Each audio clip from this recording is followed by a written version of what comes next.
नमस्कार दोस्तों, आज हम नागरिक शास्त्र के कुछ प्रश्नों को देखेंगे जो नेट, जीआरएफ और टीजीटी, पीजीटी के लिए बहुत ही महत्वपूर्ण हैं। आइए स्टार्ट करते हैं। वितरणात्मक न्याय के लिए भाग के सभी पहलू नैसर्गिक योग्यता सहित अप्रासंगिक हैं। यह कथन किस अवधारणा को इंगित करता है?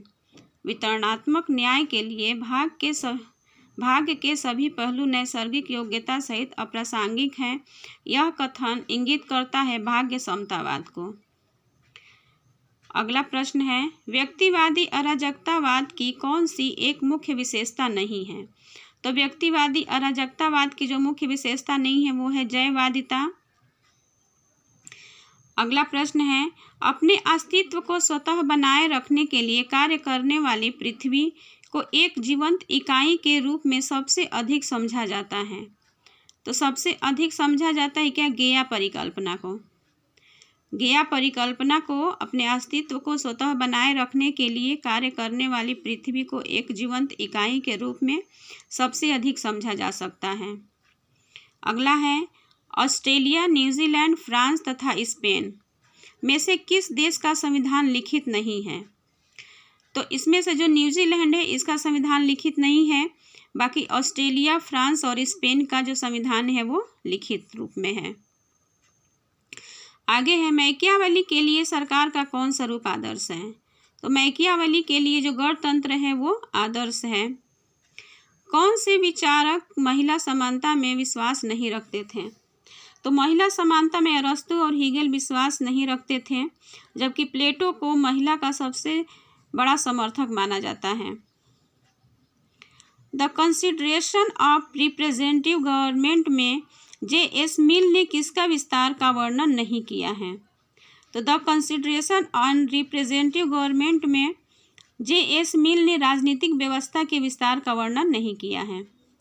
किसका कथन है कि अरस्तु का आदर्श राज्य सदैव प्लेटो का दूसरा सर्वाधिक अच्छा राज्य है? तो यह जी.एच. सेबाइन का कथन है कि अरस्तु का आदर्श राज्य सदैव प्लेटो का दूसरा सर्वाधिक अच्छा राज्य है।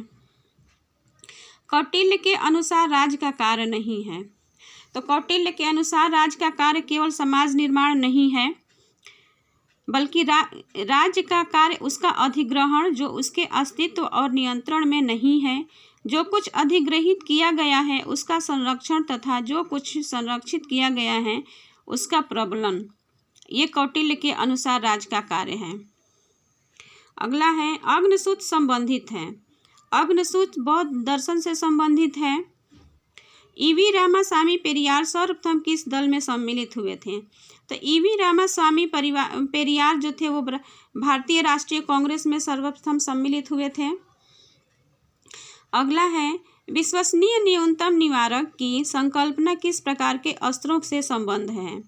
विश्वसनीय न्यूनतम निवारक की संकल्पना किस प्रकार के अस्त्रों से संबंध है? तो यह नाभिकीय से संबंध है। देखिए दोस्त, ये पहले नेट और जीआरएफ जून 2020 में ये पूछा गया प्रश्न है प्रीवियस ईयर में, और यह आगे भी पूछा जा सकता है।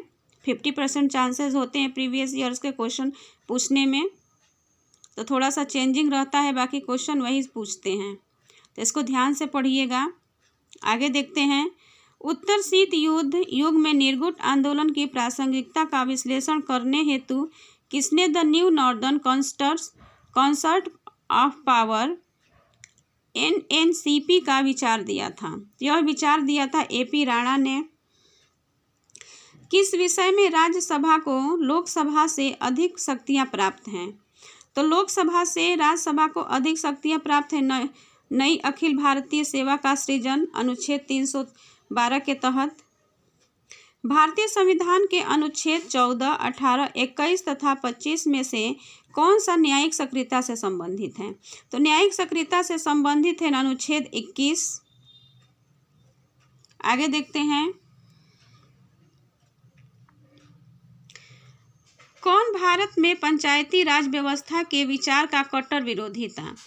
तो भारत में पंचायती राज व्यवस्था के विचार का जो कट्टर विरोधी थे वो थे BR अम्बेडकर। भारतीय संघवाद के संबंध में असत्य कथन है। तो असत्य कथन है, यह एक साथ आने के संघवाद की भावना को प्रतिबिंबित करता है। हिंदू राष्ट्र का विचार मूलतः है, हिंदू राष्ट्र का विचार मूलतः है, यह बी.डी. सावरकर का।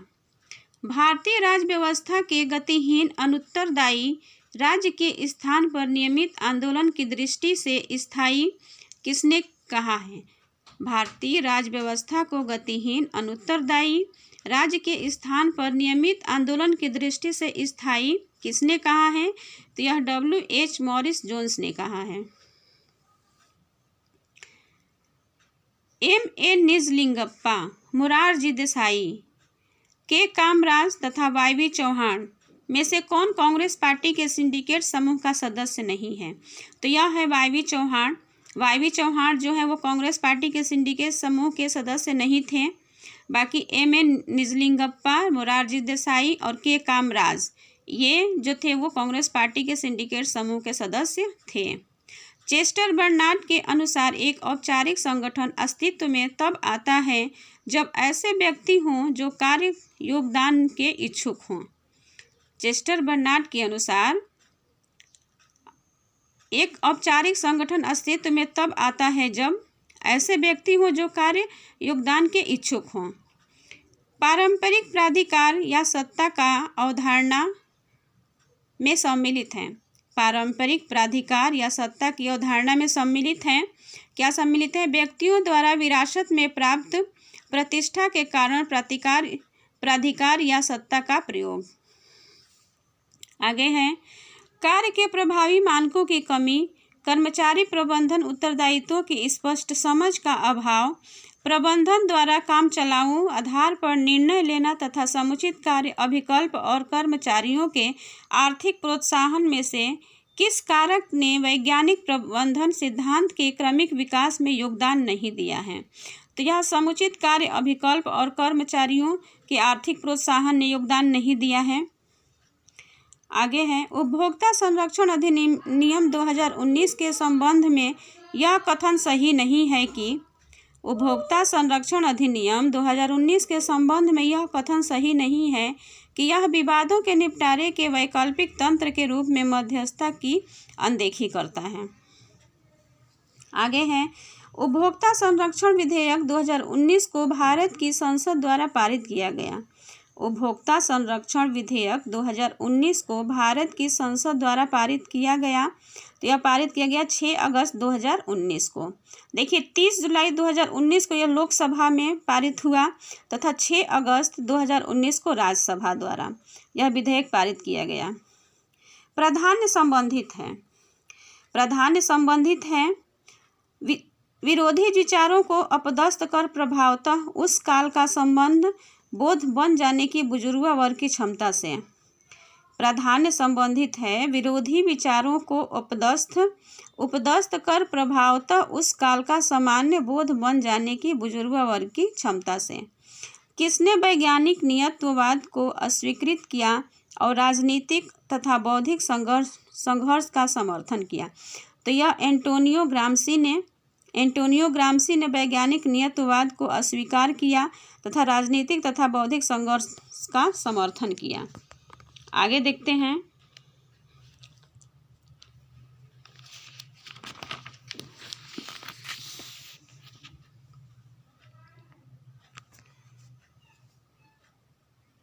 वार्षिक नियोजन, केंद्रीकृत नियोजन, परिप्रेक्ष्य नियोजन तथा पंचवर्षीय योजना में से कौन समकालीन समय में भारत में नियोजन के स्वरूप को इंगित करता है? वार्षिक नियोजन, केंद्रीकृत नियोजन, परिप्रेक्ष्य नियोजन तथा पंचवर्षीय योजना में से कौन समकालीन समय में भारत में नियोजन को स्वरूप को इंगित करता है? तो यह करता है परिप्रेक्ष्य नियोजन। भारत में नीति आयोग का प्रथम अध्यक्ष था या है? तो देखिए भारत में नीति आयोग के प्रथम अध्यक्ष जो हैं वो नरेंद्र मोदी जी हैं। इन्हीं के कार्यकाल में 1 जनवरी 2015 को नीति आयोग का गठन किया गया था। योजना आयोग के स्थान पर पहले नीति आयोग को योजना आयोग के नाम से जाना जाता था और इसका मुख्यालय जो है वो नई दिल्ली में है। नीति आयोग का मुख्यालय नई दिल्ली में है, ध्यान रखिएगा। लोक नीति का क्रमिक वृद्धि प्रतिरूप किसने प्रस्तुत किया है?